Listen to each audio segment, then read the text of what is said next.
নমস্কাৰ বন্ধুসকল, আজি আকৌ এটা গুৰুত্বপূৰ্ণ ভিডিঅ'লৈ সকলোকে স্বাগতম জনাইছোঁ।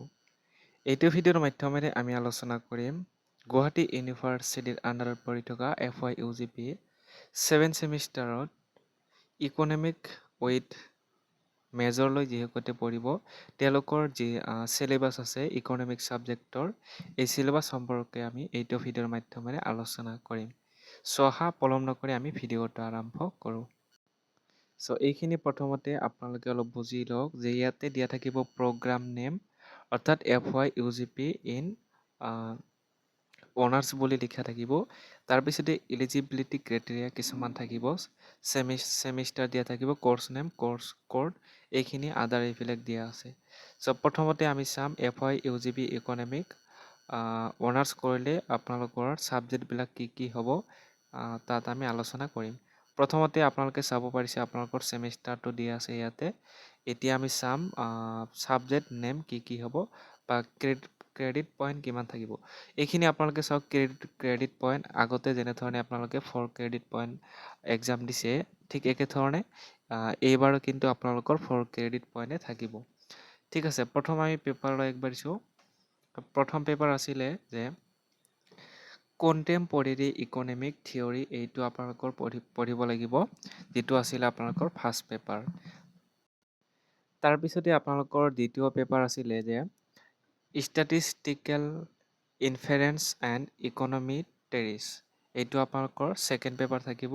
আৰু মনত ৰাখিব লগতে পেপাৰ কোডবিলাক চাই যাব আপোনালোকে, পেপাৰ কোডবিলাক লগতে দিয়া থাকে। তাৰপিছতে আপোনালোকৰ থাৰ্ড পেপাৰ আছিলে মেজৰৰ যে ইকনমিক্স অফ হেল্থ, এইটো থাকিব আপোনালোকৰ থাৰ্ড পেপাৰ। তাৰপিছতে আপোনালোকৰ যি ফ'ৰ্থ পেপাৰ থাকিব, অৰ্থাৎ নেক্সট পেপাৰ থাকিব ইনভাইৰনমেণ্টেল ভেলুৱেশ্যন এণ্ড মেনেজমেণ্ট, এইটো আপোনালোকৰ পঢ়িব লাগিব। ইয়াৰো আপোনালোকৰ পেপাৰ কোডখিনি দিয়া আছে, এইখিনি আপোনালোকে চাই ল'ব। তাৰপিছতে আপোনালোকৰ নেক্সট যি পেপাৰ দিয়া থাকিব সেইটো হৈছে যে population and human resource economic, এইটো আপোনালোকে পঢ়িব লাগিব। ইয়াৰো পেপাৰ কোডসমূহ এনেধৰণে দিয়া আছে। তাৰপিছতে আৰু এটা আছে শেষৰ যিটো আপোনালোকৰ লাষ্ট পেপাৰ থাকিব, এইটো হৈছে research methodology for social science, এইটো আপোনালোকে পঢ়িব লাগিব। আৰু ইয়াৰ আপোনালোকৰ পেপাৰ কোডটো এনেকুৱা ধৰণে দিয়া আছে, গতিকে আপোনালোকে এইখিনি চাই ল'ব। এইখিনি আপোনালোকে স্ক্ৰীনশ্বট মাৰি ল'ব পাৰে, যিখিনি আপোনালোকৰ পঢ়িব লাগিব 7th ছেমিষ্টাৰত। এইখিনি আপোনালোকৰ স্ক্ৰীনশ্বট মাৰি ল'ব পাৰে এইটো। এতিয়া আমি আগবাঢ়িছোঁ যিসকলে FY/UGP in economic honours with research যিসকলে কৰিব তেওঁলোকৰ কি ছাবজেক্ট থাকিব সেইখিনি আমি আলোচনা কৰিম। প্ৰথমতে চাওক, আপোনালোকৰ ফাৰ্ষ্ট পেপাৰটো কণ্টেম্পৰেৰী ইকনমিক থিয়ৰী থাকিব। তাৰপিছতে ষ্টেটিষ্টিকেল ইনফাৰেঞ্চ এণ্ড ইকনমিটিক্স, এইটো আপোনালোকে পঢ়িব লাগিব। আগতে আলোচনা কৰাৰ ধৰণেই আপোনালোকে পঢ়িব লাগিব।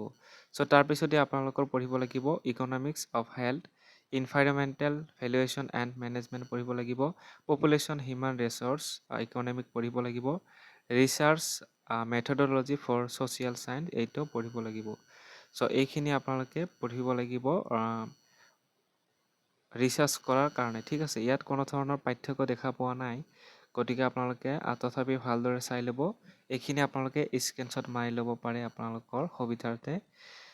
ইয়াতে আপোনালোকৰ এলিজিবিলিটি যদি ক্ৰাইটেৰিয়াখিনি চাই, ইয়াতে লিখা আছে economic S A major subject up to 3rd ইয়াৰ। যদি কোনোবাই 3rd ইয়াৰ অৰ্থাৎ 6th ছেমিষ্টাৰলৈকে মেজৰ ইকনমিক নাছিলে, এই ক্ষেত্ৰত কিন্তু ইকনমিকত মেজৰ বা ৰিচাৰ্চ হওক বা অনলি অনাৰ্ছ হওক কোনোটোৱে কৰিব নোৱাৰিব।